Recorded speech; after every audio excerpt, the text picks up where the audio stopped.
You know, your artist statement also forms the basis of a lot of your marketing message. Your, you know, your statement isn't something that sort of, your artist statement isn't something that sits in isolation. It's just a thing. And maybe you just pull it out when you are submitting to open calls or something. It actually forms the basis of a lot of your marketing message, and you're able to kind of make lots of spurs off it, right, to create your social content and things. So that's why it really does need to be very authentic to you. And yeah, I just kind of wanted to sort of add that in while we're on this page. But in the same way, your project statement forms the basis of your press release and your marketing messaging. And your press release needs to cover what, who, when, where, and why. So let's go through it. The what. What is the event? It's an exhibition, it's a group show of what, paintings, prints, you know, experimental collage, whatever it is. What is it? So we do want to know what it is, because it can, you know, if it doesn't have that, well, how do we know it's not a book launch or a performance or something like that, right? A musical event. So, you know, we just want to make sure it's really clear what it is. And then what can people expect to see or experience? So remember when we looked at that statement for the project that I had for Kappa Pova, it said in there somewhere like, you know, this exhibition is as, she presents recent small intimate works. Well, that would be the sort of sentence you would pull out as well, just to explain what people can expect to see or experience.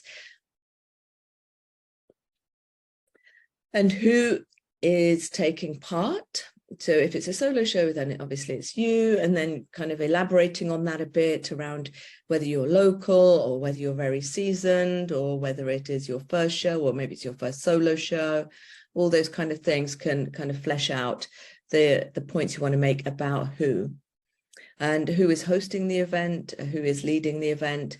So under who, we've got, you know, whether it was 9 artists are coming together to create, you know, all present their individual perspectives on the theme of landscape, or you know, who's the curator, if that's who it, if there is a curator. And we basically want to mention all of them, right? All the who's, if you like, including the host. So unless you've literally got a rental gallery or you've got a project space, then I mean, you could probably do it for a project space, but if you're having your exhibition in a business space or something like that, that we talked about yesterday, then they could also appear under the who section. Well, I mean, it's all going to be in prose, but you know, that they would also get referenced within the text for your press release. So, you know, the exhibition is hosted by, you know, such and such cafe, a local business in our area, blah, blah, blah. And who's leading the event. So, I mean, under who, you could also have sponsors there as well. And who is leading the event means, you know, if there is, if it is something like a collective, or if it is, if you've hired in a curator to do something for you.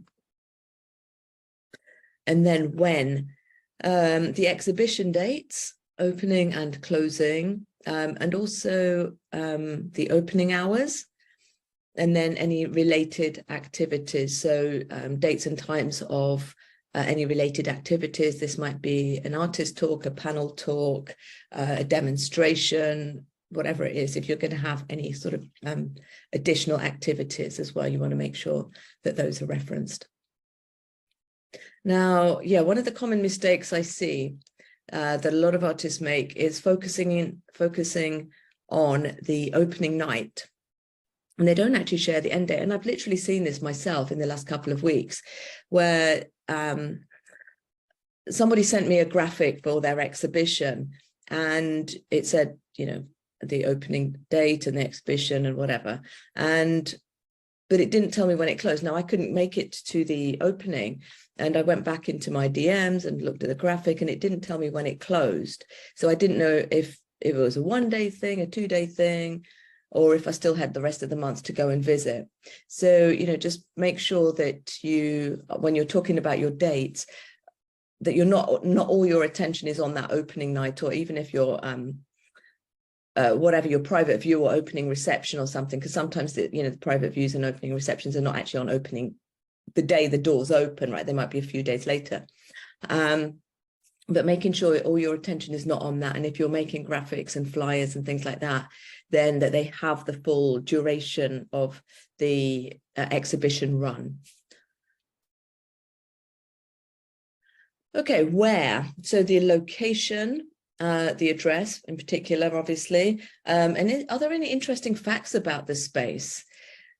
I think this is something that is often overlooked, and it really kind of brings your host space, that business, if you are using one, to kind of talk about themselves a little bit here, even if it's you writing it, but, how they support the creative community by hosting the exhibition. Maybe there is some history or heritage of whether it's the owner or the business itself, or the building itself as well. So, you can often play to venues, especially if you're using old buildings or libraries or churches, or, if not the church, then, the related kind of common rooms and community rooms and things like that. Then there might be something about its heritage that you could also weave in to make that address and that location seem more interesting, and especially if it kind of relates to your the project, the artwork that you're actually showing in there as well. And then also how to get there. So on your press release, you don't necessarily need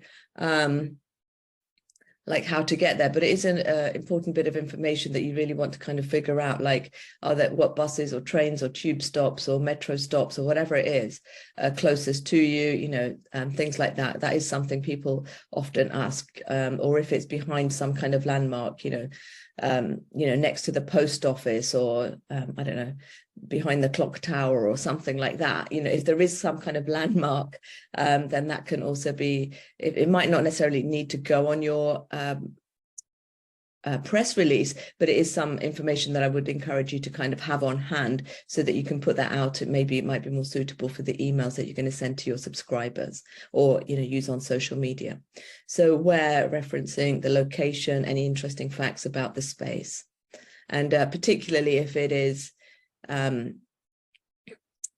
if your artwork is maybe about that environment or something, because oftentimes, what we see is a lot of artists will draw the, streets and the buildings and things like that in their printmaking, and look at some of those buildings and the architecture that's been there for a long time. That will actually be, if that the work is about that, and then the exhibition venue is also in those images, that can make a really nice story. So making sure that that is all kind of looped in and referenced within your press release.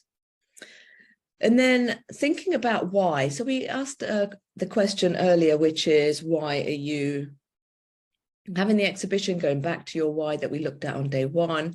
But within the press release, we kind of want to really address questions like, why is this important? And why should the visitor take time out of their weekend to visit? So this one is a bit of a blend of the previous question we had, which is, what can the visitor expect to see and experience if they were to come and see your work? So is it the first time you're showing something? Is it the first time these works have been brought together? The first time these two artists are showing together? Is it a new body of work? Maybe you're somebody that's known for, I don't know, quite, tight figurative landscapes, and this exhibition is presenting a slightly looser, more painterly style, for example. So, what are those points of interest? Okay, the next thing your press release needs to have are quotes. Now, these are not essential, but they do make a much more interesting press release when you have them by the artists, if it's your own show. If you have a group show of like 10 artists or something, then you could just have a quote by a couple of them. If you are organizing an open call, then really the best quote's probably from you as the organizer. But you could also, if it is just your solo show, then having a quote by the host space or the business space that is, hosting your exhibition. And usually that's something like we're delighted to support local creatives, and are so happy to have this artist show her work, because the ideas about blah blah blah topic are super relevant to us. It's something along those lines. You could have a quote by a curator or the curator if you have one. It could be by the sponsor, or some other kind of related party. So if you had any of those really. So quotes, a couple of quotes is always good.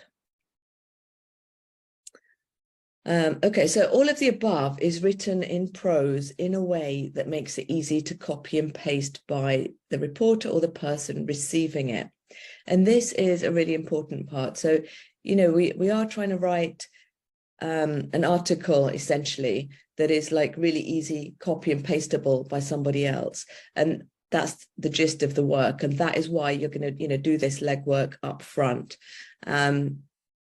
And it makes it's written in a way without, obviously here you can add in some superlatives, and, it's a super exciting collaboration or whatever, these sorts of phrases, but, they may still copy and paste it, but they may tone it down as well. And that's okay. We're just giving them the meat of, what they need to know in a way that is written, that is easy for them to just like, yep, that's great, we'll upload it to our online magazine or something.